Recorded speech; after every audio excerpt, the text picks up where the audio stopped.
Hello everyone, welcome back to Flying Solo with Kat, and today we're talking about Maul Shadow Lord episode 5 and 6. We will be talking over spoilers, of course, and if you haven't seen my other two episodes, I go over episode 1 and 2, and then 3 and 4, and those are all nice in a little playlist, so if you haven't seen those, please go check those out. But I'm super hyped to talk about episode 5 and 6. I knew it was going down. We knew the Empire was here, it was coming. I was really nervous to get into this episode. I'm not even going to lie. I was almost kind of dreading it. I think I've been listening to a lot of different podcasts and a lot of different people talk about this show, which has been so great. I love hearing everyone's thoughts on Star Wars, and I love just kind of getting back into it when we're talking about new content. It just makes me smile every time, and it really helps me on my way home from a long day and being able to listen to everyone just chat and love, and that's all I ever really want. But I think there's been a lot of theories going around that have been really interesting, that some of them were true, which was exciting. And just there was so much going on. And every week I hear, especially from the people that have seen, all 10 episodes, that each week it ups a notch. You never have it where it's fluctuating like, yeah, episodes like 1 and 2 are really good, and then 3 and 4 kind of slowed. Like, no, it seems like every week it is not only a new experience, but just a new push to the level of storytelling, level of animation, character design that I'm just shocked with, quite honestly. And I knew from people saying that episode 5 and 6 were going to be amazing. I was like, okay, they're correct. And watching these, they absolutely were. Oh my God, y'all. It was legitimately insane. I could not, I have so many notes for chapter 5 and chapter 6. But of course, we will start with chapter 5, Inquisition. I already know the Inquisitors are coming. We have Marok, and then we have, it's either the Raven or the Crow. I think it's the Raven. And of course, both of them showed up in Ahsoka, which I think is this kind of nice, contrast, because of course, at the end of Clone Wars, Maul was wanting to recruit Ahsoka on this endeavor to fight the Empire until, unfortunately he said, we have to kill Anakin. And Ahsoka didn't want to hear that at the time. So the fact that Ahsoka, these characters basically die by Ahsoka's hand in a later, you know, time, I think is really funny that Maul's now having to experience these two guys. There are theories about them. I will get into that actually towards the end of the episode because of how the end of chapter 6 ends, and then I'll talk about my theories on Murrock and the Raven or the Crow. I'm pretty sure it's the Raven. The Star Destroyer was huge. Like, the Empire is terrifying, y'all. It's really funny to me because I feel like there's been a shift. Like, with the First Order, it was always very much World War II, Nazi Germany, that's how it was. And people got that vibe of, especially in Force Awakens with Hux's speech, like, it is, it's textbook. You can't really see between the lines. In OT, George Lucas really didn't touch much on the inner workings of the Empire, meaning like the ISB, the genocide that they commit, how it truly was like a fascist state and how they went in and exploited planets and people and resources and under this false guise of actually helping. So, like, the Empire is terrifying in this show. It was terrifying in Andor, which is partly why, like, it was really hard for me to watch that, because it was like, oh my God. Like, it is, you go back and watch OT and it's like, oh yeah, those are silly stormtroopers, and like, oh yeah, you have like the lieutenants and stuff, but like, they're not, I mean, yeah, like, Tarkin's a little scary, and then he does make Leia watch, like, her planet blow up, but it's not, and again, this is because it's the first movie, but it doesn't hit as much than seeing these characters, especially in the Bad Batch as well. I love the Bad Batch. I have a couple of those, or that last season review on the channel if you want to check that out. but the Empire's presence in that last season of the Bad Batch, that was terrifying. You never knew when a character that was going to be the end for them. Anyway, so Empire, terrifying. We all know that, but I'm feeling it a lot in this show. Not only because, like, yeah, Empire is bad, but I think because so many characters, Two Boots, I'm looking at you, are so oblivious to, like, how the Empire is going in and legitimately, like, oh, well, they're giving us free resources, or, oh, you know, like, I'm sure Lawson's gonna love, like, that they're helping us solve this mystery and crime about Maul. And, like, it isn't until Lieutenant Blake, which I'll talk about in 2 seconds, basically tells Two Boots, like, dude, those boots are not regulation. What the hell? And Two Boots starts to then see the cracks. But again, it doesn't happen until it affects Two Boots. It's also right after he learns that Lawson is now wanted for treason. But it is interesting, which, again, I'll talk a little bit more on how that's how a lot of people are. Let's talk Lieutenant Blake for a second. Okay, I hated him. I have in my notes, Lieutenant Blake, already hate him. And then literally the next line, he's kind of giving me Hux vibes, though, model and voice-wise.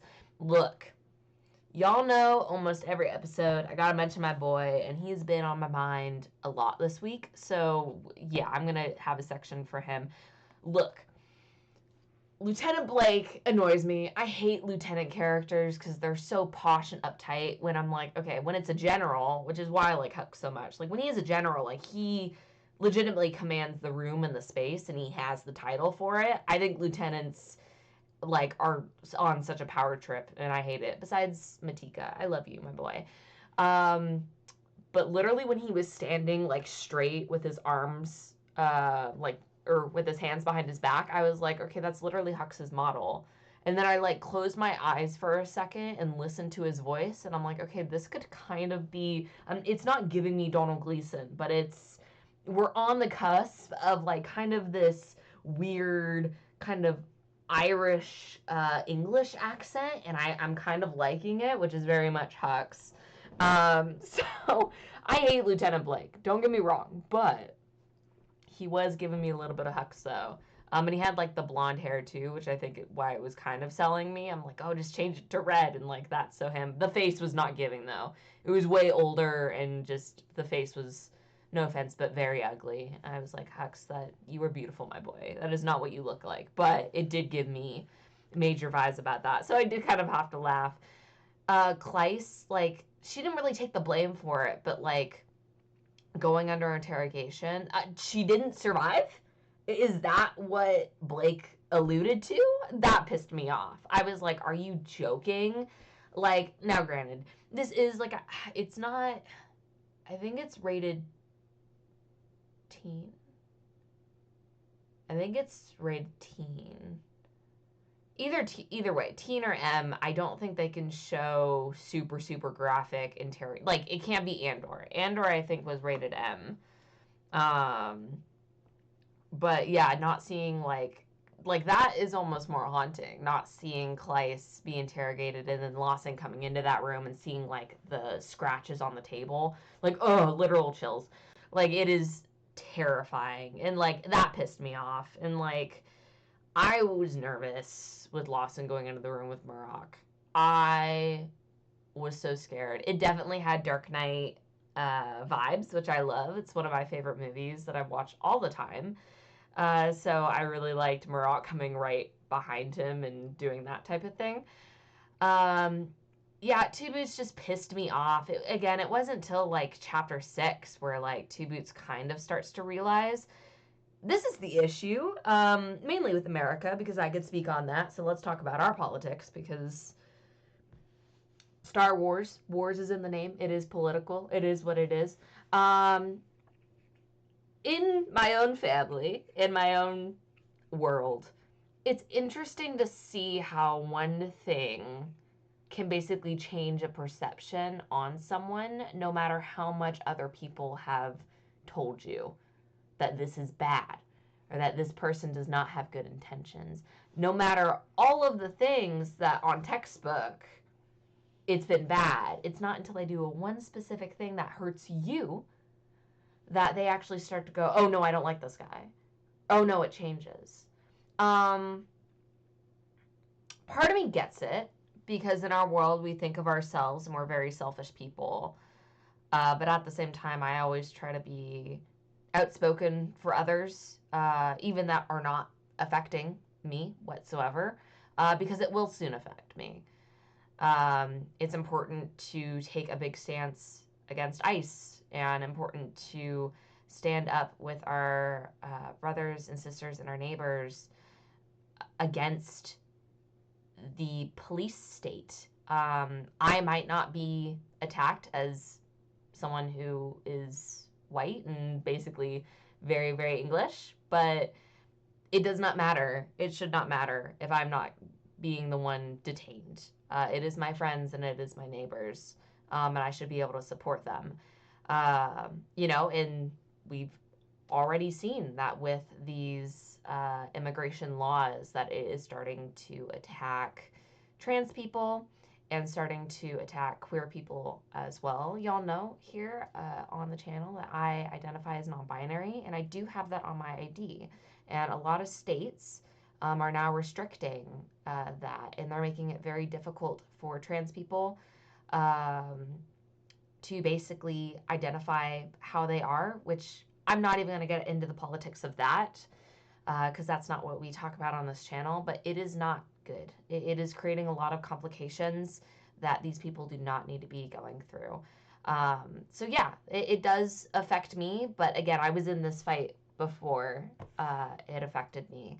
And then we have, the recent post of our president's that now has basically turned to where everyone who is Catholic is now against him. But you weren't against him with all of that other stuff. So I don't like getting political on here, y'all, but I do think it's important to be outspoken. And with this show, let's take Lawson, for example. Yes, he does have a personal kind of vendetta, I guess, with the Empire because of his ex-wife. But he also realizes and knows what the Empire is doing is wrong. He's a detective. He's able to see that, okay, hey, my job might not be legitimately in the worst care, but he sees how it is affecting other people, how it's affecting the Jedi, which at this point is a marginalized group. And he doesn't believe that killing them outright is good or lawful. And even in this episode, mainly in chapter 6, he doesn't really want to help Devin or Ikodaki, but he does anyway because he is a good person.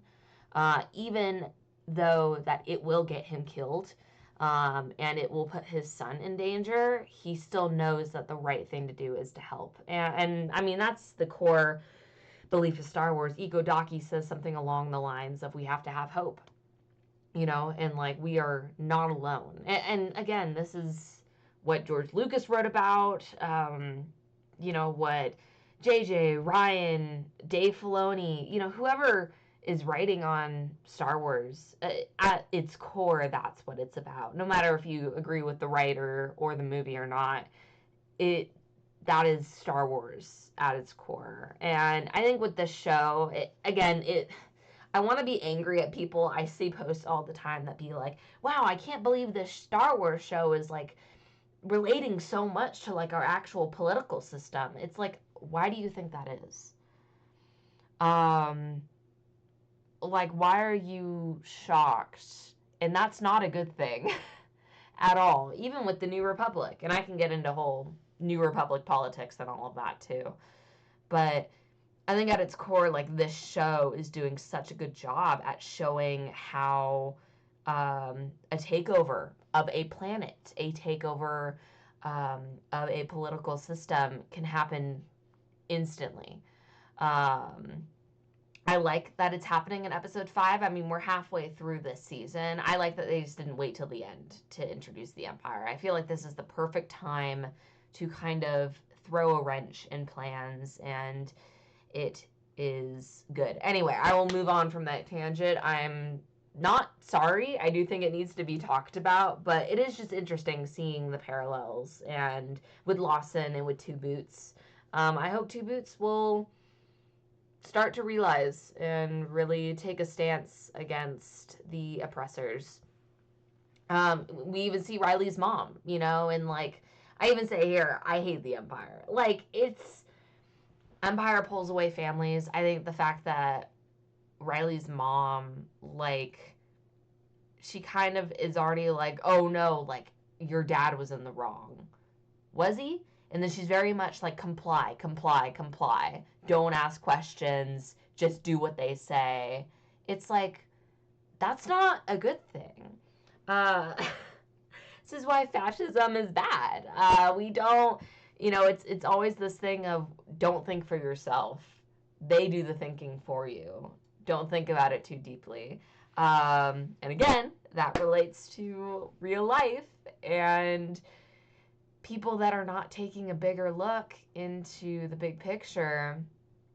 That's where the issue lies, y'all. And it was kind of nice kind of seeing Riley start to realize like, oh, the Empire's like, yeah, not too great. And gets to see that with Devin, with Ikodaki, and even with his own father. And like Devin being so sick of running in this show, you can kind of feel her being like, look, Maul might be our only option. I don't mind Ikodaki. I know a couple people had issues with him of just being like, dude, like just give it up. But he's older. He's definitely been through a lot with the Jedi Order, and I don't blame him for wanting to still hold out hope and do that. I really thought he was going to piss me off in this, but he's not dumb with his hope. He really isn't. He is smart. He knows when he has to run. He knows like when a plan changes, that's how they have to do. He's just trying to do it the best way possible.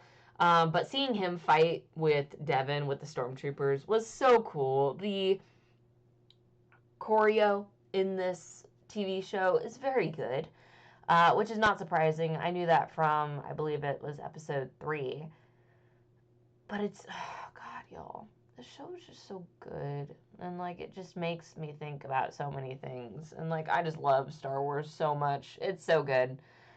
Oh, yeah, Maul wasn't in much of Chapter 5, legitimately. But I think that's good. I think I'm happy we got to focus on kind of the Empire coming in, seeing how it's changing, stopping transportation, why they can't get out of the city. Like, yes, it was a lot of exposition, but I think it was a needed exposition, especially for people that haven't watched Andor and they're like, okay, whatever, the Empire's there. Why can't they just, like, go to the underground, or why can't they just go, you know, travel to another planet? Like, no. That's what the Empire does. They lock everything down and don't even let people with identification travel, which is insane. So Spybot is such a cutie. Like, he's doing almost the most work in this episode, I will say. If Spybot does get destroyed, I will riot, as well as sell Spybot.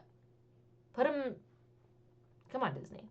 We know. Like, at least a Funko Pop of Spybot. I think at this point, he has turned me over to the dark side, because he's just a little cutie. Like, it reminds me of an evil Lola.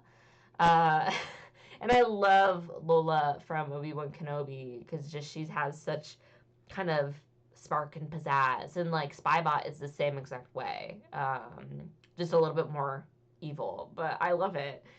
Vario is kind of stuck with Maul. I like this. I think a lot of... Granted, we didn't see him chapter 6, so I was a little nervous. But I do think, like... Maul is kind of laying down the pros and cons of, okay, is Vario, like, really that bad to have around? Like, he still has his contacts, and, like, if anything, he can be my word of mouth for the Pikes, and he can travel back and forth. So, I mean, literally, Maul says, like, you're not a prisoner, but, like, take your chances with the Empire. And Vario's like, screw that. I would rather be with a dark side force user. And quite honestly, I would too. Screw the Empire. Maul is losing trust of the Mandalorians, and we see a little bit of that in Chapter 5. I'm a little nervous they're going to turn on him. I love Maul with the Mandalorians. It is, like, one of my favorite pairings that have ever happened. I mean, the Siege of Mandalore kind of, I guess, lump of episodes, I don't even know how many episodes there are in it, is so good. It's so good. And I mean, yes, do I hate that he killed Satine and Bo-Katan, just kind of went with him just for the hell of it? Yeah, Bo-Katan, what the hell? But I don't know, just Maul with Mandalorians, just something just works for me with that. And even without the Darksaber, like, I don't know, it just, I like the, I guess, aesthetic differences too. So it seems like Rook is still here, but I do think that they're kind of, I mean, at least one of them was pissed off that the Empire was here. The other was like, I don't care as long as we get paid. So I do think Rook is kind of in the same space of like, I don't want to mess with the Empire, but also like I would rather take my chances with Maul and being by his side than kind of being out and alone and leaving him at this point. So I don't think they'll betray him for the Empire. I really don't, at least right now. Rook, don't let me down. I love you, girl. Murok was designed so well for this, specifically in animation. I feel like Murok, everyone was so excited for him in Ahsoka. I was excited for him in Ahsoka. Came out, did a little lightsaber thing, and then that was it. It was more Shin Hati's time to shine in that show, which I love her, and I thought her choreo was great. But Morok kind of fell flat for me. Honestly, I liked Enoch, which is the stormtrooper with kind of the gold plating on that helmet, a lot better. So when Morok was in this show, I was like, okay, like, are they gonna make him cool? Is he kind of gonna be the same? They made him so cool.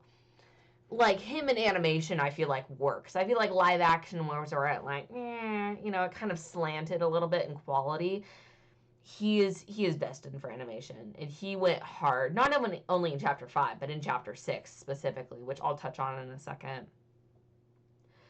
Even him like touching where the lightsaber left marks, and like giving him visions, and stuff, or kind of those audio details.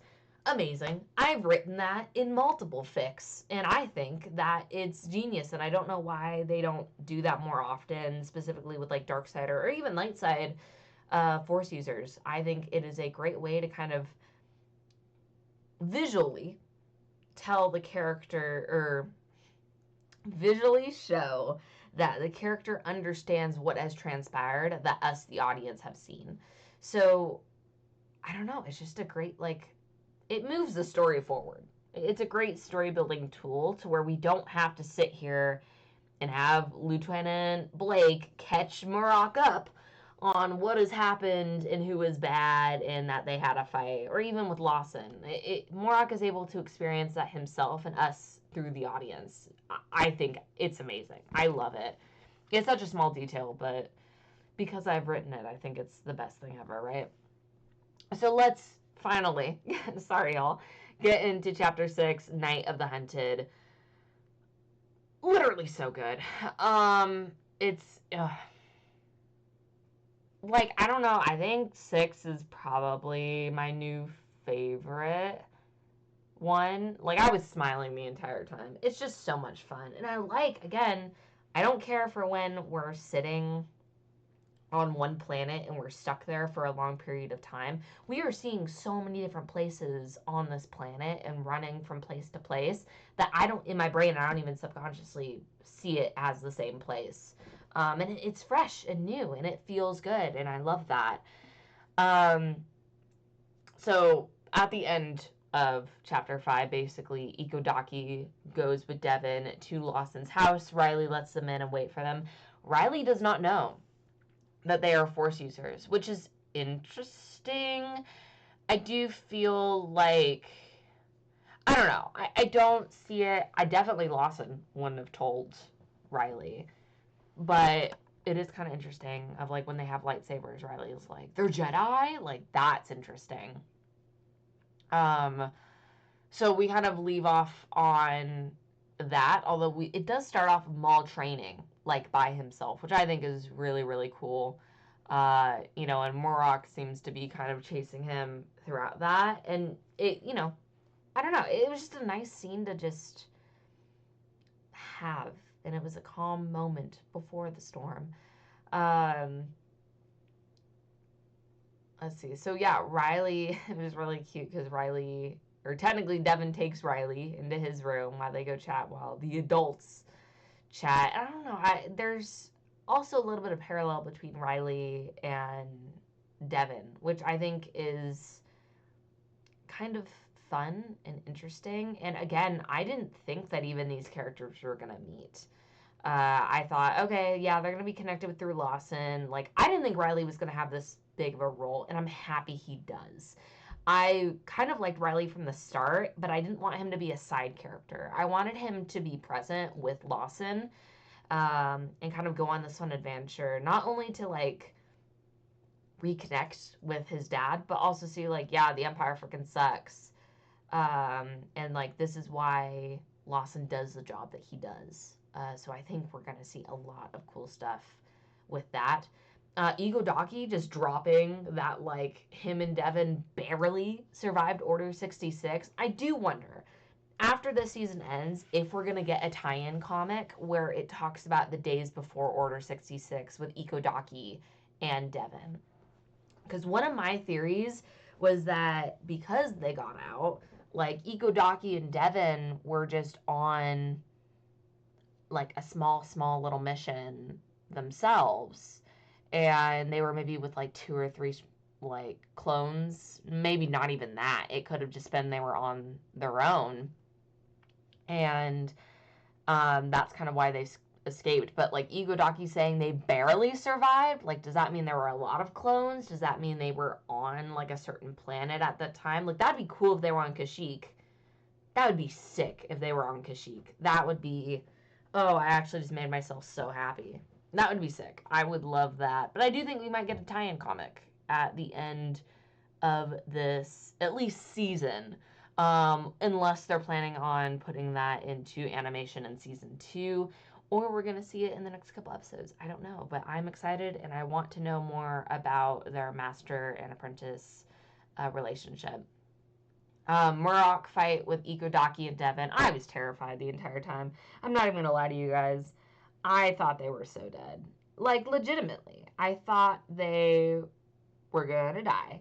And I was like almost closing my eyes because I didn't want to see it happen. But nope, they got out. Devin flying the ship was like super, super fun. Lawson going to Seoul and getting more about like who Seoul is, which is the woman that owns the casino. In like Lawson, we knew Lawson was a bounty hunter from the comic that is coming out currently right now, which is a little bit of a prequel before the events of Maul Shadowlord, and it focuses just on Lawson. Lawson was a bounty hunter, basically says that had a job go wrong, Soul helped him, he helped Soul, they're the only reason that they're alive. I ship them so hard, y'all, so hard. Screw his wife, screw his fascist imperial wife, let's do some really cool, like, alien lady that owns a casino. Give it to me. Lawson, I see you, bro, and I get it. But yeah, I ship them really hard. I hope that, I don't know, I hope that Soul is not going to rat them. It makes me nervous because Lawson knows too many people and there's too many people out to get him, and I'm just like, swear to God, if Soul betrays him, I will probably cry. I really hope that does not happen. Lawson and Ikodaki working together, you know, of course, kind of Devin and Riley, they all kind of separate, which I think is great. I think for one, Devin working with someone her age, I think is really cool. But it also made me really scared. But I know Devin can handle the situations. But I don't know, just having the two dads like fight together and then the two children like together. I don't know, it just works for me. It really does, and it makes it really fun and enjoyable. It's almost like I kind of wish they kid swapped. Like Lawson would have gone with Devin and then Ikodaki would have gone with Riley. I think they would have vibed so well. Because Riley definitely seems like he has Ikodaki's vibe. Like, is very down to earth, very whatever. You know, has some hope, but like, you know, it's very kind of quiet. Devin's the opposite. Devin is like, let's go in and just kill the stormtroopers, and Lawson is like, let's just, he kind of does things his own way. So, in a funny way, it's kind of a fun parallel between these four characters that I didn't think I was going to get in the series, and I'm so happy that I did.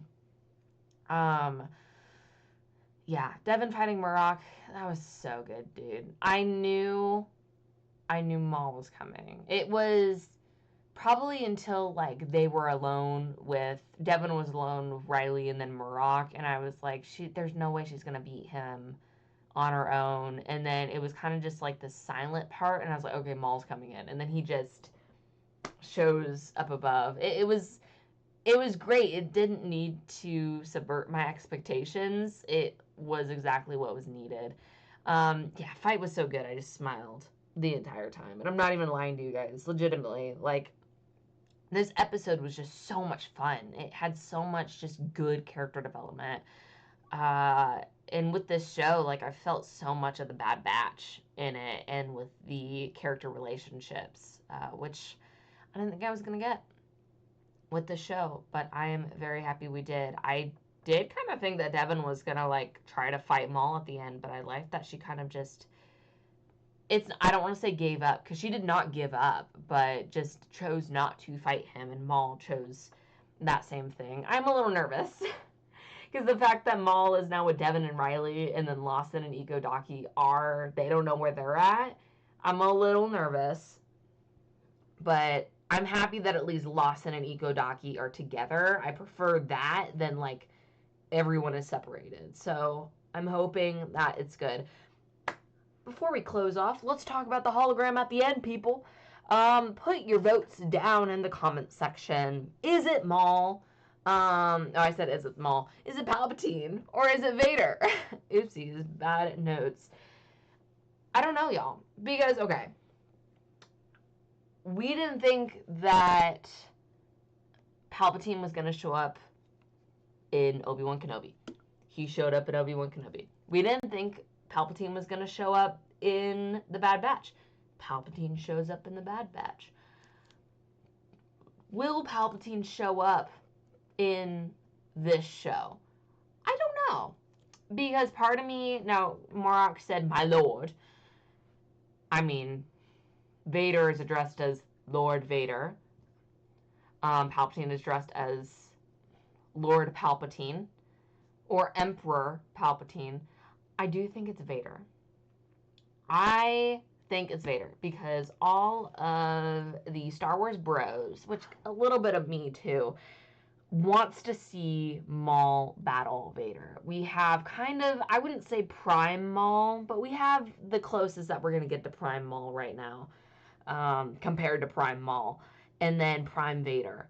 So, I mean, that battle has been theorized since The Phantom Menace came out. So, I don't know. What do y'all think? I don't know what I think, because I don't want Vader to come in and just rock Maul's shit. I don't want that, because I think like Shadow Lord is supposed to be about him building up his empire, and then it would have to be a pretty even playing field if that were to happen. I don't know. I really don't know where to put this one, because Palpatine has so much connection to Maul, and I feel like Palpatine would personally come and want to do that, but I feel like Palpatine could kill Maul in an instant. That's why I don't think it's Maul. I do think it might be Vader, just because, like, I mean, this is only a couple years after Order 66. So I do think maybe Vader is still trying to get used to being almost half machine, and struggles a tiny bit with Maul. That's the only way I could think of it. But I mean, the thought of just Maul versus Vader is a fun one, and it's been theorized to death. And it'd be nice to get answers. But yeah, neither of them can die, right? So it'd have to be basically who comes out of the fight at the top. Hot take. I think it'd be Maul. I think at this point where Vader's at, he's only lost Padme like the last couple of years. I think he's still mentally struggling. Like, we see Prime Vader, like, what is it? I think 10 years before A New Hope. And that's when he's, like, really good. I mean, we still got, at this point, we still have, like, 25 years left until we get to A New Hope. So we're still pretty early on, like, where Vader is standing. So my theory is that it is Vader in the hologram, and that last, maybe episode 9 and 10, is literally going to be where Maul sees Vader. I mean, Maul even alludes to it in the last season of the Clone Wars. He knows that Anakin will turn to the dark side. He knows that Anakin will turn to Vader. He knows that Vader will be one of the most powerful Force users in history, and that he will bring an end to what they have started. And I think he knows what Palpatine's plan is, but he hasn't seen it with his own eyes. And it'd be interesting to see Maul scared, I think, for the first time, besides in Phantom Menace, So it is a duel of the fates. But anyway, guys, that's going to be all the time I have for today. But let me know down in the comments if you want Palpatine or Vader to be that hologram, and who you want Maul to battle. Yeah, these 2 episodes were amazing. Had me thinking a lot about politics, clearly, but also just thinking about so many things with characters and what will happen next. But we will have to wait a week till we find out. So anyway, guys, thank you so much for listening, and I'll see you in the next one.